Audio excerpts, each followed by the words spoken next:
সরকারের উপর যদি আমাদের ভরসা থাকতো তাহলে আজকে আমরা এই রাস্তায় এসে আন্দোলন করতাম না।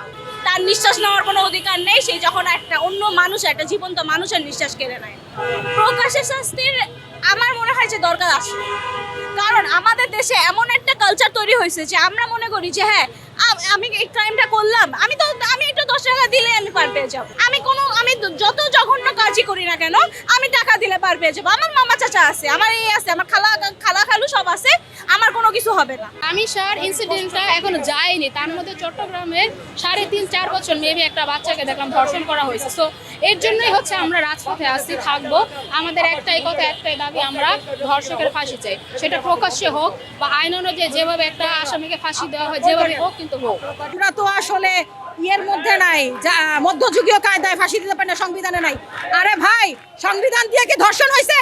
কোন সংবিধানে ধর্ষণ হচ্ছে আমাদের বাচ্চারা, সেটার ব্যাখ্যা দেন। আজকে বের হয়েছে, কাল আজকে যে বাসায় নিরাপদে যাবো তারও তো কোনো গ্যারান্টি নাই বাংলাদেশে। আপনারা বলছেন নির্বাচিত সরকার আসলে সবকিছু পরিবর্তন হয়ে যাবে। আরে বাবা, আমরা তো পরিবর্তনটাই চাই। আমরা কি কই আমরা ঘরে ভাত দেন, খাবার দেন, আমরা কোন জায়গায় যাবো, কোন তাহলে ঠিকানা দিয়ে দেন, ওই দেশের জায়গা বাংলাদেশ আপনারাই থাকেন। আমি কালকে দেখে সারাটা রাত কাঁদছি, আমার অনেক কষ্ট লাগছে, কারণ হের মাইয়া আমার মাইয়া একই।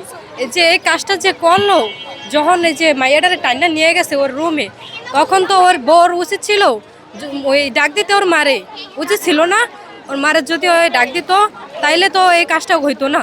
ওর বউ আর ওর সহযোগিতা করছে। ও কি মানুষ?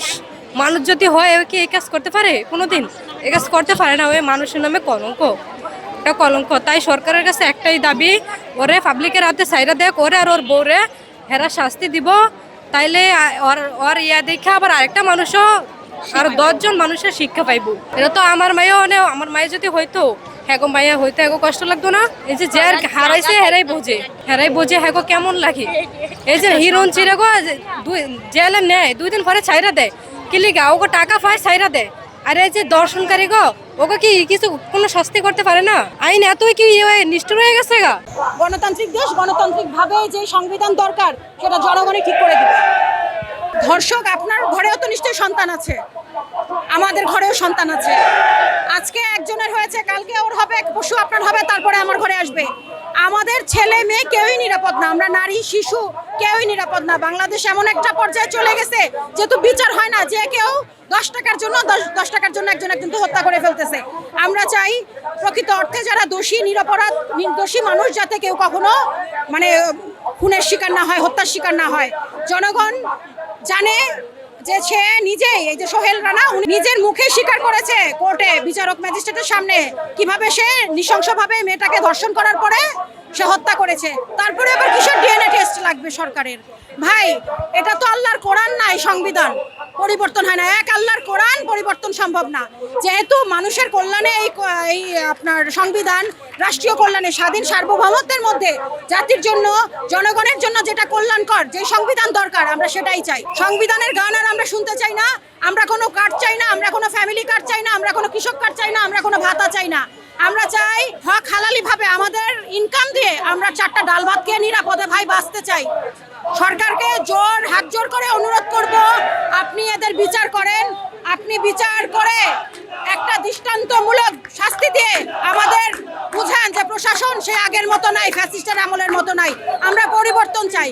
এই বিষয়ে আমরা কোনো ছাড় দিব না, ছাড় দিতেও চাই না। আমাদের একটাই দাবি, ধর্ষকের ফাঁসি হোক। এটা প্রধানমন্ত্রীর কাছে আমাদের বিনীত অনুরোধ বলা যেতে পারে। আমি সার ইনসিডেন্টটা এখনো যায়নি, তার মধ্যে চট্টগ্রামের 3.5-4 বছর মেবি একটা বাচ্চাকে দেখলাম ধর্ষণ করা হয়েছে। সো এর জন্যই হচ্ছে আমরা রাজপথে আসছি, থাকবো। আমাদের একটাই কথা, একটাই দাবি, আমরা ধর্ষকের ফাঁসি চাই, সেটা প্রকাশ্যে হোক বা আইন অনুযায়ী যেভাবে একটা আসামিকে ফাঁসি দেওয়া হয় যেভাবে হোক, কিন্তু হোক। এই বিষয়ে আমরা কোনো ছাড় দিব না, ছাড় দিতেও চাই না। আমাদের একটাই দাবি, ধর্ষকের ফাঁসি হোক। এটা প্রধানমন্ত্রীর কাছে আমাদের বিনীত অনুরোধ বলা যেতে পারে। রামিসা হচ্ছে এখন ফোকাসে আসার জন্য আমরা তার নামটা নিচ্ছি, কিন্তু আমরা শুধু রামিসার জন্য এখানে দাঁড়াইনি। রামিসার আগে আসিয়া থেকে শুরু করে রামিসা পর্যন্ত, এর মাঝে তো আরো অনেকেই আছে। এর পরবর্তীতে কে থাকতে পারে? হয়তো আমার কোনো ছোট বোন বা আমার বড় বোন, এরও থাকতে পারে। সো আমরা আসলে সবার জন্যই মেনলি রাস্তায় দাঁড়ানো। বাট রামিসার নামটা নেওয়া হচ্ছে এই কারণে, কারণ রামিসার ইনসিডেন্ট একদম মাত্র হয়েছে। তো তাকে আমরা নাম উচ্চারণ করে আমরা সবার উদ্দেশ্যে বলছি যে আমরা ধর্ষকের ফাঁসি চাই। এই ধরনের কাজ আমরা বাংলাদেশ আসলে দেখতে চাই না। এটা খুবই খারাপ, খুবই জঘন্য একটা কাজ। আসলে যতদিন পর্যন্ত হচ্ছে বিচার কার্যকর না হবে ততদিন পর্যন্ত আমরা রাজপথে থাকবো। কারণ আগে পরে এরকম বহু আন্দোলন হয়েছিল, আসিয়া, লামিয়া, সবার বিষয়ে আমরা আন্দোলন করেছি, কিন্তু দৃষ্টান্তমূলক শাস্তি এখন পর্যন্ত হয়নি। তো রামিসার যে ইনসিডেন্টটা হলো, এইটার যতক্ষণ না পর্যন্ত বিচার আমরা পাবো ততক্ষণ পর্যন্ত আমরা রাজপথে থাকবো। আমরা চাই ধর্ষকের ফাঁসি হোক এবং এই ধরনের ইনসিডেন্ট বাংলাদেশে পরবর্তীতে আর না হোক, এবং একবারে তো জিনিসটা বন্ধ করা সম্ভব না, কিন্তু এই জিনিসগুলো যদি কমে আসে। আমাদের সংবিধানে স্পষ্টভাবে উল্লেখ করা আছে ধর্ষণের সর্বোচ্চ শাস্তি হচ্ছে মৃত্যুদণ্ড, কিন্তু যেটা এখন পর্যন্ত বাংলাদেশের কেউ এখন পর্যন্ত দেখেনি।